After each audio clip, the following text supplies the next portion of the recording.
গৰুক গা ধুৱাবলৈ মাহ, হালধি, আম, কঁঠাল এইবোৰ বটি থকা হৈছে। সম্পূৰ্ণ নিয়মখিনি বাপতিসাহোন ৰঙালী বিহুৰ অযুত শুভেচ্ছা জ্ঞাপন কৰিছোঁ প্ৰতিজনলৈ।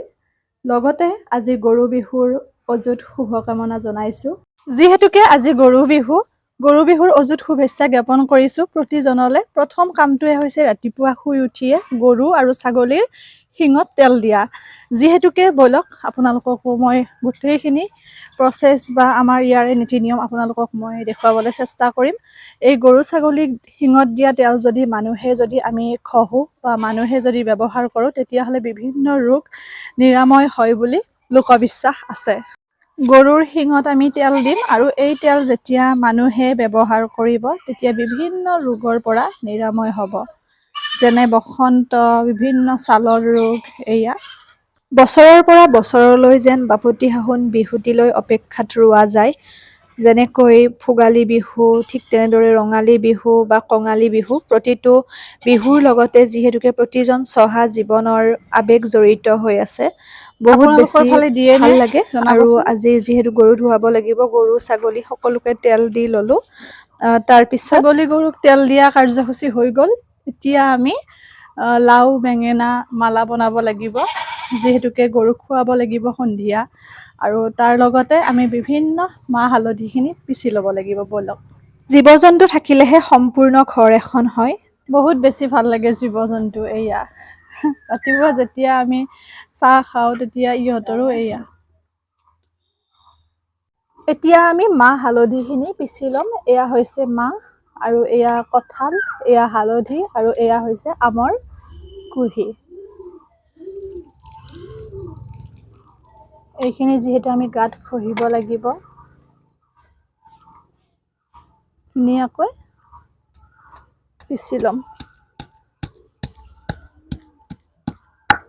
এইবোৰ পৰম্পৰা যদি আমিয়ে ধৰি নাৰাখোঁ, তেতিয়াহ'লে উঠি অহা প্ৰজন্মই নতুন চামে কেনেকৈ শিকিব, নহয়নে? হয়তো ঠাই বিশেষে নিয়মবোৰ বেলেগ বেলেগ হ'ব পাৰে, কিন্তু প্ৰায়খিনি নিয়ম একেই থাকে। হয়তো ব্যৱহাৰ কৰাৰ সময়সীমাটো বেলেগ।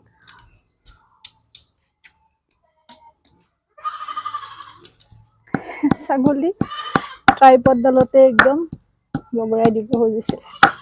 আপোনালোকৰ বিহুৰ আয়োজন কেনেকুৱা জনাবচোন। এয়া জেতুকা লগাইছোঁ হাতত। এনেকৈ গোটেইখিনি বস্তু বটি ল'ম। তাৰপিছত সন্ধিয়াৰ বাবে লাও বেঙেনাৰ মালা বনাম।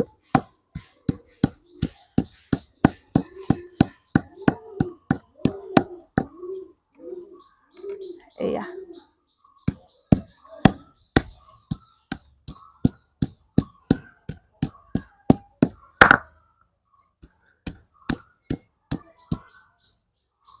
গোটেইখিনি বস্তু মই বটি ল'ম।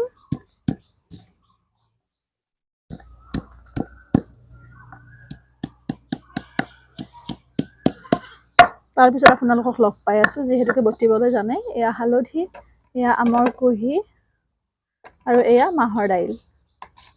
গোটেইখিনি বটি দেখুৱাই। এয়া কঁঠাল, এয়া হালধি, এয়া আম আৰু এয়া হ'ল মাহৰ দাইল।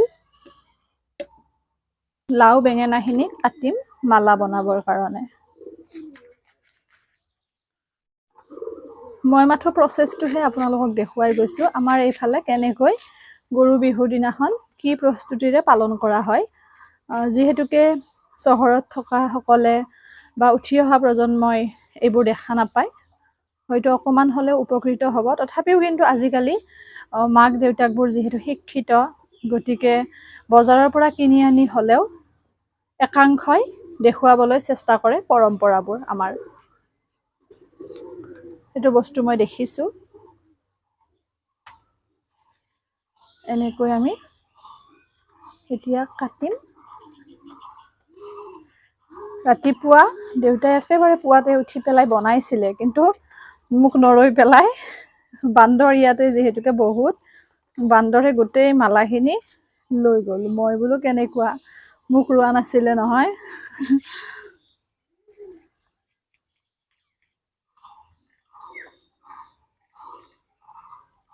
এনেকৈ আমি সৰু সৰুকৈ কাটিম।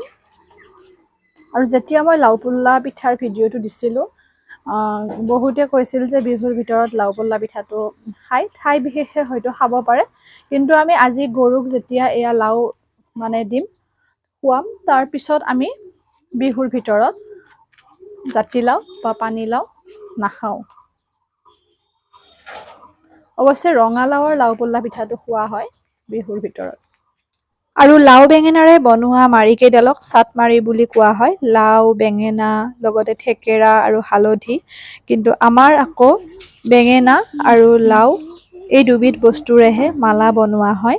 আৰু আমাৰ গৰুৰ সংখ্যা যিমানটা, তাতকৈ এডাল মালা বা এডাল চাটমাৰি বেছিকৈ বনোৱা হয়। যিটো আমাৰ ডাঙৰ গৰু মানে বৰ গৰুটোৰ বাবে বেছিকৈ মানে এখন বিহুৱান বেছি পায় আন গৰুকেইটাৰ তুলনাত। সেই উদ্দেশ্যৰে এডাল মালা বা এডাল চাটমাৰি সৰহকৈ বনোৱা হয়। যদিহে আমাৰ 4টা গৰু, তেন্তে 5ডাল মালা বা 5ডাল চাটমাৰি বনোৱা হয়। আপোনালোকৰ ফালেও এই নিয়ম হয়নে? আৰু সন্ধিয়া যেতিয়া গৰু মানে পথাৰৰ পৰা বা নদী বা তেনেকৈ পুখুৰীত গা ধুৱাইছিল যিহেতুকে আগতে, তেতিয়া এই মালাসমূহ বা চাটমাৰিসমূহ সাল সলনি কৰা হয় আন যাৰ গৰু আছে তেওঁলোকৰ সৈতে। এতিয়া আমি গৰুক গা ধুৱাম। তাৰ আগতে মাহ, হালধি এনেদৰে গৰুৰ গাত দি লৈছোঁ। আৰু তাৰপিছত যিহেতুকে আমাৰ নদীখন অকণমান দূৰত হয়, আগতে দেউতাই নদীত নিছিলে বা আমি যেতিয়া সৰু আছিলোঁ তেতিয়া নদীত লৈ গৈছিল, কিন্তু এইবাৰ আকৌ এনেকৈ ঘৰতে গৰুকেইটা আমি ধুৱাইছোঁ মটৰেৰে।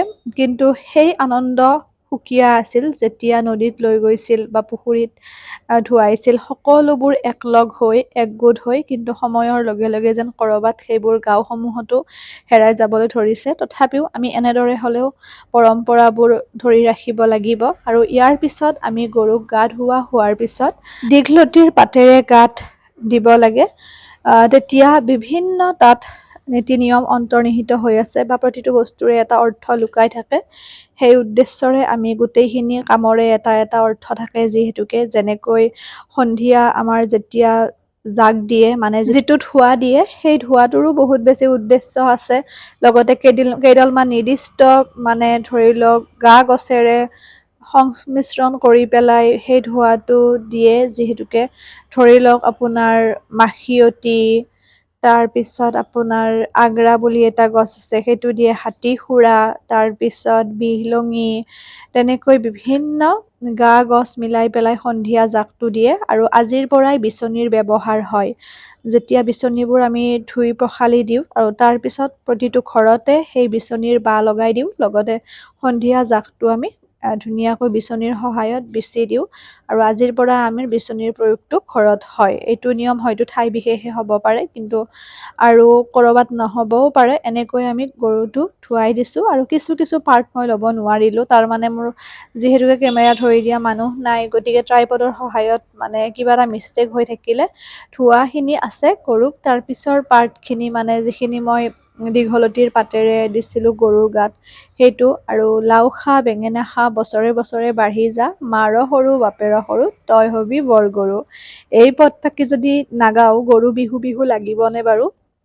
প্ৰত্যেকবাৰে সৰুৰ পৰা মানে এই পদফাকি গাবলৈয়ে যেন গৰু বিহুৰ বাবে অপেক্ষা কৰি থকা হয়। আজিও গাইছিলোঁ ডাঙৰ ডাঙৰকৈ, কিন্তু ক'ত জানো কি হৈ থাকিল মোবাইলটোত, মানে সেই পাৰ্টটো নুঠিলে। একো কথা নাই। কিন্তু ঠাই বিশেষে লাও বেঙেনাটো দিনতো দিয়ে, কিন্তু আমাৰ আকৌ পথাৰত নিয়াৰ পিছত সাল সলনি কৰাৰ পিছতহে সন্ধিয়া লাও বেঙেনাটো খাবলৈ দিয়া হয়। সেইটো পৰম্পৰা। আৰু সন্ধিয়া গৰুত মানে যিবোৰ আমাৰ গাই গৰুবিলাকক সেন্দুৰৰ ফোঁট দিয়া হয়। জাগ দিয়াৰ পিছত গোহালিত ধূপ বন্তি শৰাই আগবঢ়োৱাৰ পিছত এনেকৈ আমি দেউতা আৰু মই দুয়োটাই মিলি জুলি ধুনীয়াকৈ গৰুকেইটা ধুৱালোঁ।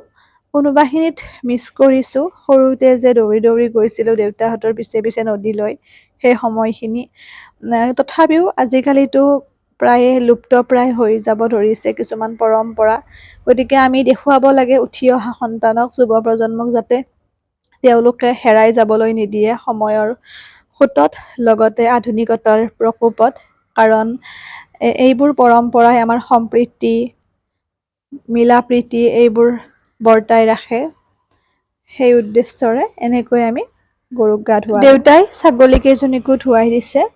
এয়া ঘৰত যিহেতুকে বিহু বুলিলে বিভিন্ন মচা সৰা পৰিষ্কাৰ পৰিচ্ছন্নৰ কামো থাকে, মই আনবোৰ কামত লাগি আছিলোঁ।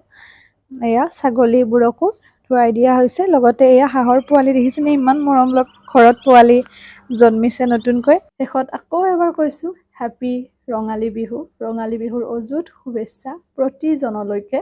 মোৰ ভিডিঅ' চোৱা লগতে নোচোৱা সমূহ অসমবাসী ৰাইজলৈকে Dimpi diary page, YouTube channel লগতে ইনষ্টাগ্ৰামৰ ফালৰ পৰা অযুত শুভকামনা জ্ঞাপন কৰিছোঁ।